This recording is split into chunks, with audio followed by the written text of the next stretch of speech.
ದಿನಾಂಕ 19/9/2025 ಶುಕ್ರವಾರ ಕೆಂಪೇಗೌಡ ಸರ್ಕಲ್ ನಿಂದ ನಮ್ಮ ಜೂನಿಯರ್ ಕಾಲೇಜ್ ಮೈದಾನದವರೆಗೂ ಮೆರವಣಿಗೆಯ ಮೂಲಕ ಬರ್ತಕ್ಕಂಥ ಕಲಾವಿದರು ಇರ್ಬೋದು, ಕಲಾ ತಂಡಗಳು ಎಲ್ಲರ ಜೊತೆಗೂ ಕೂಡ ದೇವರಾಜು ಅರಸರವರ ಪ್ರತಿಮೆಯನ್ನ ಅಂಬಾರಿ ಮೇಲೆ ಇಟ್ಟು ಬರ್ತಕ್ಕಂಥದ್ದು ವಿಶೇಷವಾಗಿರ್ತಕ್ಕಂಥದ್ದು. ಜಿಲ್ಲೆಯಲ್ಲಿ ಪ್ರಥಮ ಬಾರಿಗೆ ಈ ಕಾರ್ಯಕ್ರಮವನ್ನ ಅದ್ದೂರಿಯಾಗಿ ಮಾಡ್ತಕ್ಕಂಥದ್ದು ನಮ್ಮ ಬೆಂಗಳೂರು ದಕ್ಷಿಣ ಜಿಲ್ಲಾ ಒಕ್ಕೂಟದ ವತಿಯಿಂದ. ಅದರ ಜೊತೆಗೆ ವಿಶೇಷವಾಗಿ ನಮ್ಮ ಸವಿತಾ ಬಂಧುಗಳು 500ರಿಂದ ಇನ್ನೂ ಹೆಚ್ಚಿಗೆ ಕೂಡ ಆಗ್ಬೋದು ಅಂತ ಕಲಾವಿದರ ತಂಡ ಪ್ರಪ್ರಥಮ ಬಾರಿಗೆ ರಾಮನಗರದಲ್ಲಿ ಸಂಗೀತದ ವಾದ್ಯವನ್ನು ಮುಳುಗಿಸ್ತಕ್ಕಂಥದ್ದು ಇದು ಪ್ರಥಮವಾಗಿರ್ತದೆ. ನಾವೆಲ್ಲ ಇವತ್ತು ಕಾರ್ಯಕ್ರಮವನ್ನ ಆಯೋಜಿಸಿರುವಂತದ್ದು, ನಾವೆಲ್ಲರೂ ಇವತ್ತು ಸೇರಿರುವಂತ ಮುಖ್ಯ ಉದ್ದೇಶ ನಮ್ಮ ಒಂದು ಸಮುದಾಯಗಳಿಂದ ಇವತ್ತು ನಮ್ಮ ಹೆಸರು ಬಂದು ಎಸ್ ವೇಣುಗೋಪಾಲ್ ಅಂತೇಳಿ ಸವಿತಾ ಸಮಾಜದ ಕ್ಷೌರಿಕ ಹಿತರಕ್ಷಣಾ ವೇದಿಕೆಯ ಕಾರ್ಯಾಧ್ಯಕ್ಷನಾಗಿ ಕೆಲಸ ಮಾಡ್ತಾ ಇದ್ದೀನಿ. ಹಾಗೆ ಇವತ್ತು ಜಿಲ್ಲೆಯಲ್ಲಿ ಇವತ್ತೆಲ್ಲ ತಾಲೂಕುಗಳಿಂದ ಇರ್ಬೋದು, ಜಿಲ್ಲೆಗಳಿಂದ ಇರ್ಬೋದು, ಸಮುದಾಯದ ಬಂಧುಗಳು ಈ ಒಂದು ಕಾರ್ಯಕ್ರಮಕ್ಕೆ ಹೆಚ್ಚಿನ ರೀತಿಯಾಗಿ ಆಗಮಿಸಿ ಈ ಒಂದು ಕಾರ್ಯಕ್ರಮವನ್ನು ಯಶಸ್ವಿಗೊಳಿಸಬೇಕು ಅನ್ನುವಂಥ ಉದ್ದೇಶಕ್ಕೆ ಇವತ್ತು ನಾವು ಸಭೆ ಸೇರಿರುವಂಥದ್ದು. ಆದ್ದರಿಂದ ಇವತ್ತು ಎಲ್ಲ ಸಮುದಾಯದ ಬಂಧುಗಳಿಗೂ ನಾವು ಆಹ್ವಾನಗಳನ್ನ ಕೊಡ್ತಾ ಇದ್ದೀವಿ.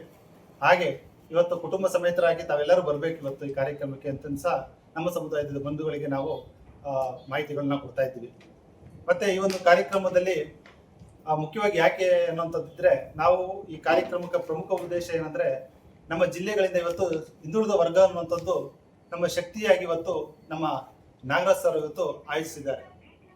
ಇವತ್ತು ಈ ಒಂದು ಹಿಂದುಳಿದ ವರ್ಗಗಳಿಂದ ಅತಿ ಹೆಚ್ಚಿನದಾಗಿ ಈ ಒಂದು ವಿಜೃಂಭಣೆಯಿಂದ ಇವತ್ತು ನಮ್ಮ ದೇವರಾಜ ಅರಸು ಅವರ ಒಂದು ಜನ್ಮದಿನೋತ್ಸವವನ್ನು ಆಚರಿಸ್ತಾ ಇದ್ದೀವಿ.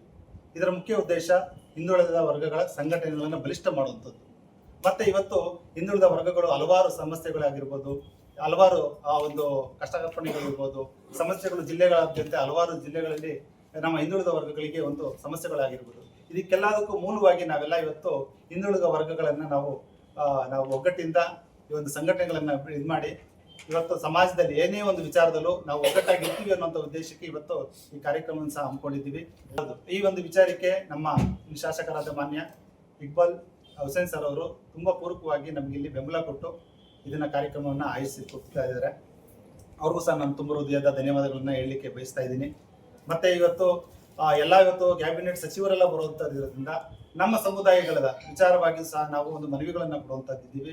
ಹಲವಾರು ನಮ್ಮ ಒಂದು ಸಮಸ್ಯೆಗಳೇನಿದ್ದೇವೆ, ಇವತ್ತು ಜಾತಿ ಗಣತಿಯನ್ನು ಸಹ ಆಗ್ತಾ ಇದೆ. ಇದರ ವಿಚಾರವಾಗಿ ಸಹ ಸರ್ಕಾರಕ್ಕೆ ಗಮನ ಸೆಳೆಯುವಂಥದ್ದಿದೆ. ಹಲವಾರು ಸಮಸ್ಯೆಗಳನ್ನು ನಾವು ಇವತ್ತು ಮನವಿ ಕೊಡುವಂಥದ್ದು ಇದೆ. ಹೀಗೆ ಎಲ್ಲ ವಿಚಾರಕ್ಕೂ ಸಹ ನಾವಿವತ್ತು ಸಭೆಯನ್ನ ಹೆಚ್ಚಿನ ಸಂಖ್ಯೆಯಲ್ಲಿ ನಮ್ಮ ಸಮುದಾಯದ ಬಂಧುಗಳು ಸೇರಿ ಇವತ್ತು ಜಾತಿ ಸಮೀಕ್ಷೆಗಳಾಗಿರ್ಬೋದು, ಅದನ್ನ ಯಾವ ರೀತಿ ಮಾಡಬೇಕು ಅನ್ನೋದಕ್ಕೂ ಸಹ ಅವ್ರಿಗೆಲ್ಲರಿಗೂ ನಾವು ಇವತ್ತು ಮಾಹಿತಿನೂ ಸಹ ಕೊಟ್ಟಿದ್ದೀವಿ. ಈ ಎಲ್ಲ ಕಾರಣದಿಂದಲೇ ಇವತ್ತು ಸಭೆ ಆಯೋಜಿಸಿ ಇವತ್ತು ನಮ್ಮ ಸಮುದಾಯದ ಬಂಧುಗಳಿಗೆ ಹೆಚ್ಚಿನ ಒಂದು ಮಾಹಿತಿಗಳನ್ನ ಕೊಟ್ಟು ಈ ಸಭೆಗೆ ಹೆಚ್ಚಿನ ಸಂಖ್ಯೆಯಲ್ಲಿ ಬರಬೇಕು ಅಂತೇಳಿ ನಾವು ಈ ಮೂಲಕ ಅವ್ರನ್ನ ಕೇಳ್ಕೊಳ್ತಾ ಇದ್ದೀವಿ. ಧನ್ಯವಾದ. ನಾವು ಎಲ್ಲರೂ ಕೂಡ ಈ ಕಾರ್ಯಕ್ರಮದಲ್ಲಿ ಭಾಗವಹಿಸಿ 500 ಜನ ಇವತ್ತು ಏನು ಕಲಾವಿದರು ಬರ್ತಾ ಇದ್ದಾರೆ ಮಗಳ ವಾದ್ಯನ ನುಡಿಸೋಕೆ. ಇವತ್ತು ಕೆಂಪೇಗೌಡ ಸರ್ಕಲ್ ಇಂದ ಜೂನಿಯರ್ ಕಾಲೇಜ್ ಗಂಟ ಮೆರವಣಿಗೆ ಬರ್ತಕ್ಕಂಥದ್ದು. ಏನಿವತ್ತು ಶ್ರೀಯುತ ನಮ್ಮ ರೈಡ್ ನಾಗರಾಜ್ ಅವರು ಇವತ್ತು ಏನು OBC ಜಿಲ್ಲಾ ಅಧ್ಯಕ್ಷ ಆಗಿದ್ದಾರೆ, ಅವರ ಒಂದು ನೇತೃತ್ವದಲ್ಲಿ ನಾವು ಅವ್ರು ಎಲ್ಲಿ ತನಕ ನಮ್ಮ ಸಮಾಜದ ಹಿಂದೆ ಇರ್ತಾರೆ ಅಂದ್ರೆ ನಾವು ಕೂಡ ಅವ್ರು ಎಲ್ಲಿ ತನಕ ನಾವು ಅವ್ರ ಕೈ ಬಿಡಲ್ಲ. ಯಾವುದೇ ಕಾರಣಕ್ಕೂ ನಾವು ಹೆಚ್ಚಿನದಾಗಿ ಎಲ್ಲ OBC ಸಂಘಟನೆ ಮಾಡಿ ನಮ್ಮದೇ ಒಂದು ಶಕ್ತಿನ ನಾವು ಪ್ರದರ್ಶಿಸ್ತೀವಿ. ನಾವು OBCಲಿ ಏನು ಸವಿತಾ ಸಮಾಜ ಅನ್ನೋದು ನಮ್ಮ ಜಿಲ್ಲೆಯಲ್ಲಿ ನಾವು ವ್ಯಕ್ತಪಡಿಸ್ತೀವಿ. ಇದಕ್ಕೆ ನಮ್ಮ ಇಕ್ಬಾಲ್ ಹುಸೇನ್ ಸಾಹೇಬರು ಕೂಡ ಜನಪ್ರತಿನಿಧಿ ಶಾಸಕರಾದಂತ ನಮ್ಮ ರಾಮನಗರ ವಿಧಾನಸಭಾ ಕ್ಷೇತ್ರ ಅವ್ರದ್ದು ಕೂಡ ಸಹಕಾರ ಇದೆ. ಅವ್ರ ನೇತೃತ್ವದಲ್ಲಿ, ನಮ್ಮ ನಾಗಣ್ಣ ನೇತೃತ್ವದಲ್ಲಿ ಖಂಡಿತವರು ನಾವು ಭಾಗವಹಿಸಿ ಈ ಕಾರ್ಯಕ್ರಮನ ಅತಿ ಹೆಚ್ಚಾಗಿ ವಿಜೃಂಭಿಸ್ತೀವಿ.